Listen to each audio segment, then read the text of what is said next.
What's going on, everybody? King of Dragons 5000 here, coming at you with another figure review. Today we'll be having a look at the McFarlane Toys DC Multiverse Batman from Earth -1, the Devastator.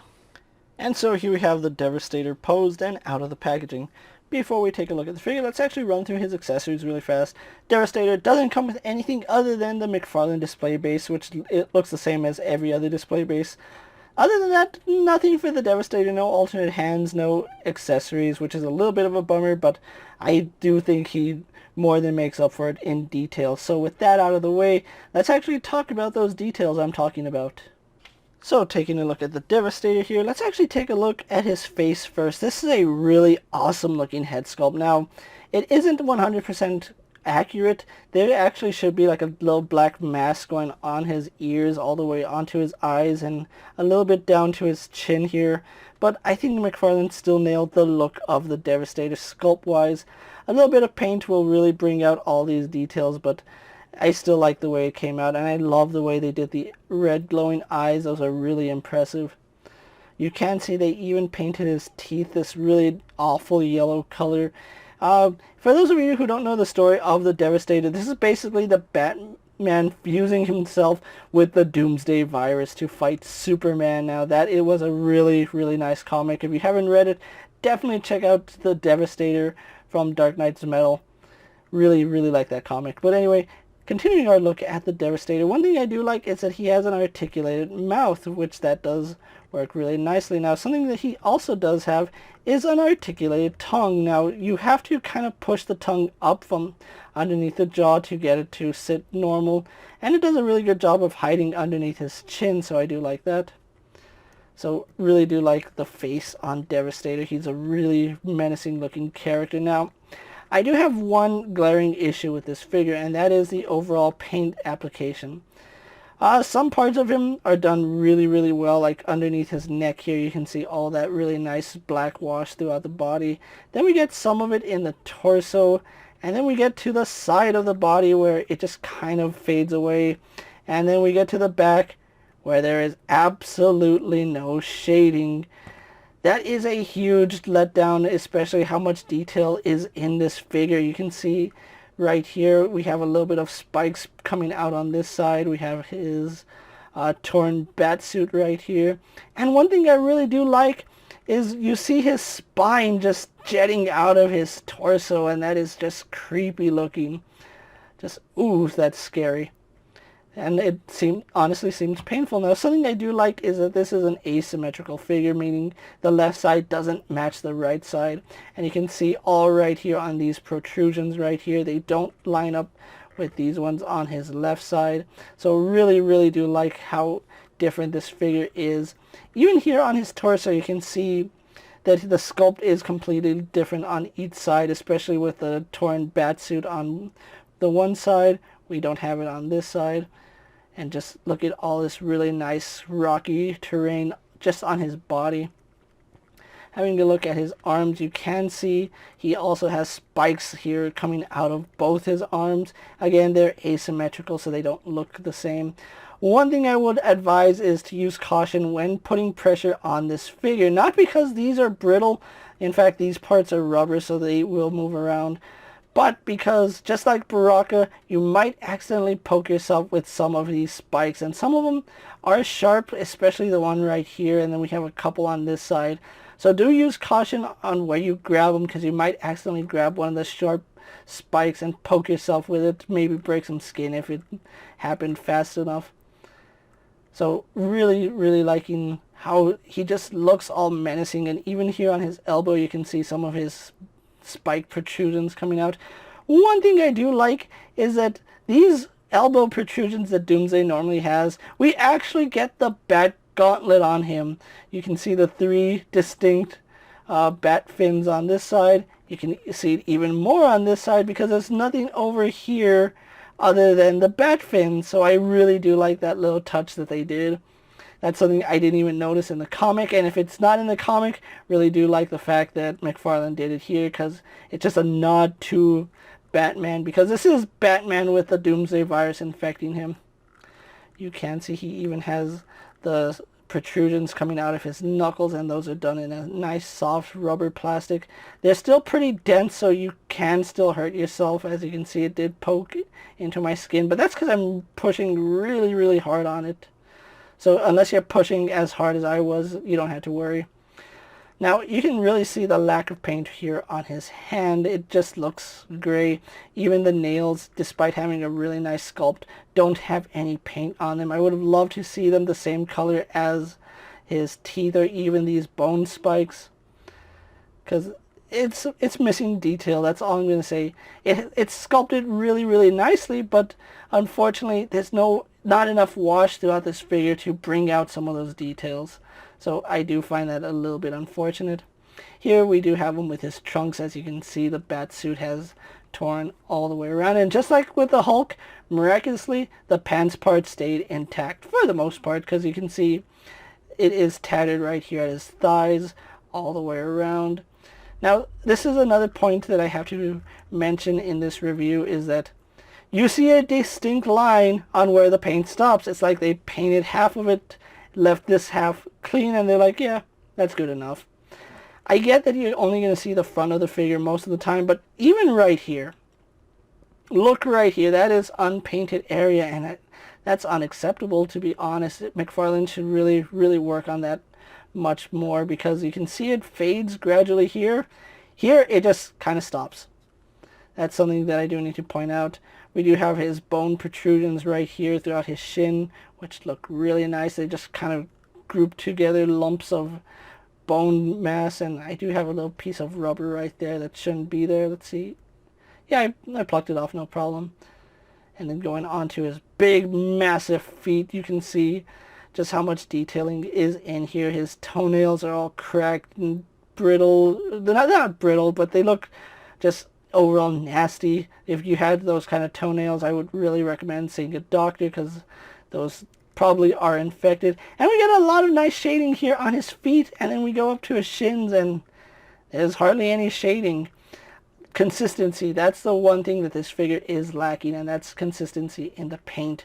Sculpt wise, he is absolutely beautiful, but paint wise, they kind of missed the mark. And it is weird saying that a monstrous doomsday creature is beautiful, but there's no other way I can put it.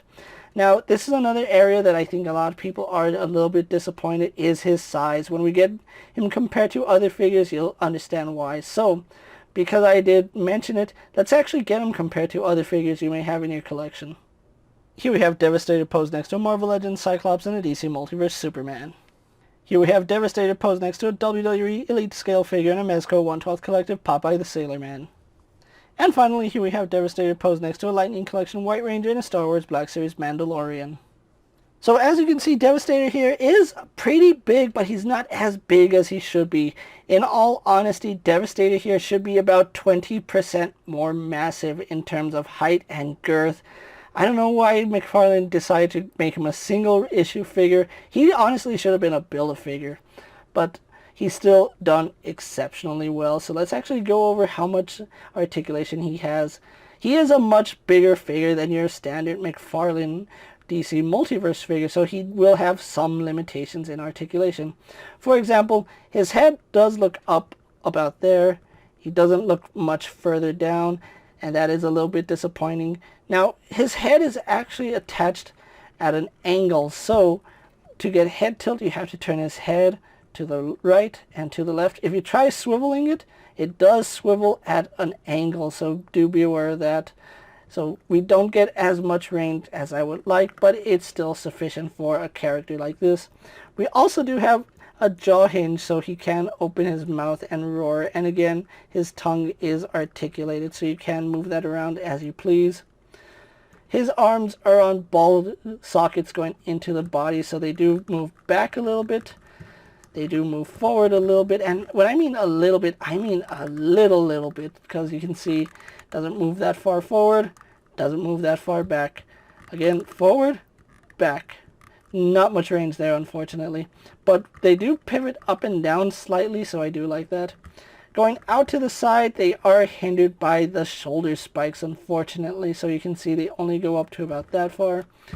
they do go all the way around, no problem. And because these protrusions are softer plastic, they do get out of the way for his arm rotation. Now, he doesn't have any bicep swivel. All the swivel is done here at the elbow, as you can see. He also does have a single bend, which gives us about 90 degrees, and it does function with that swivel. This is another strange part. He does have a hinge in the wrist, but he only has up and down movement.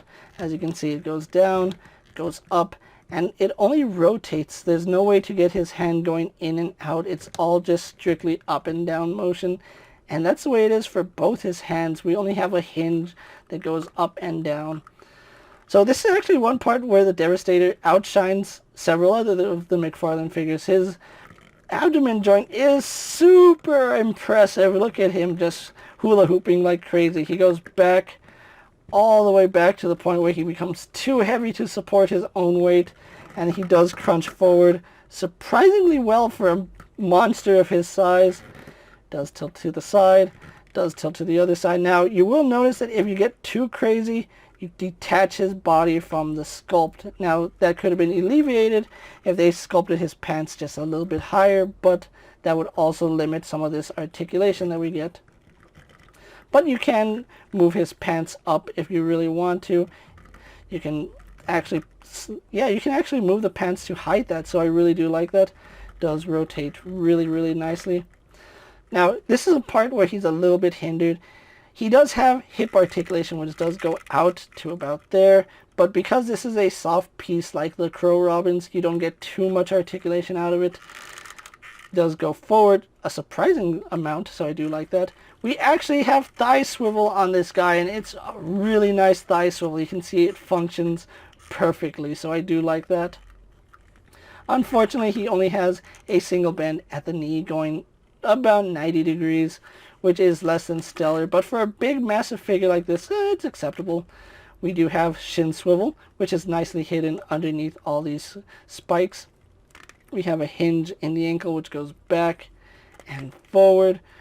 We have forward facing pin for rocker, although it's at a really severe angle, so it's almost just rotation. And then we have a very, very generous toe hinge. So overall, the Devastator here, it has some pretty good articulation for a man of his size, and some lackluster articulation that we've come to expect from big, beefy figures. So with that out of the way, guys, let's actually get him posed for my final thoughts, and then we'll wrap up this review. And so here we have Batman of Earth -1, the Devastator, posed for my final thoughts. And overall, McFarlane has done an amazing job with the sculpt of this figure. This is really impressive. For $20, we really don't get figures this big, this articulated, and this detailed for $20. So that's something I am really, really thankful for that McFarlane was able to do. However, I do feel like this figure is missing a substantial amount of paint, and you can really tell on my studio lights that his shoulders don't match his back, and there's many parts that are done exceptionally well, and then there's parts that are just phoned in, and they really didn't do much work on it. However, I still think this is a really impressive figure. Despite the flaws it has, I think you need to own a Devastator in your collection. Now, I do feel he's a little bit on the short side. This figure needs to be at least 20% bigger, and that might not sound like a lot, but that would put the Devastator at about 10 inches, and that's pretty much how big he needs to be. I don't know why McFarlane didn't make him a Build-A-Figure, but I'm still glad that we did get a Devastator here in the McFarlane line.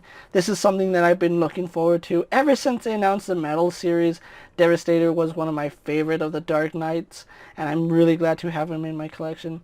If you are looking for the Devastator, originally they were a Walmart exclusive, so Murder Machine, Dawnbreaker, Grim Knight, and Devastator all belong to Walmart. However, it was a timed exclusive, so now if you are looking for these guys, you can find them at Walmart, Target. You can probably find them on Walgreens. You definitely can get them on Entertainment Earth or Big Bad Toy Store. I was fortunate enough to pre-order these back when they initially hit Walmart pre-orders, and thankfully they did ship them out to me. I'm actually glad they didn't cancel my order. Having the Devastator here is really awesome, and I really am looking forward to getting the rest of the Dark Knights, which include the Red Death and the Drowned, which we'll have a look at when they come out respectively. So with that being said, guys, I'm King of Dragons 5000. Don't forget to like this video, leave a comment, subscribe to my channel. Go check out all my other action figure reviews as well as all my other McFarlane DC Multiverse videos. Hopefully you find them informative. As always, if there's a figure you would like to see me review, let me know down in the comments, and if it's in my collection, I'll definitely have a look at it. While you're at it, check out my Instagram account for new and exciting action figure photos, and as always, ring that bell to be notified every time I upload a video. Until next time, guys, I'll see you later. Take care, everyone.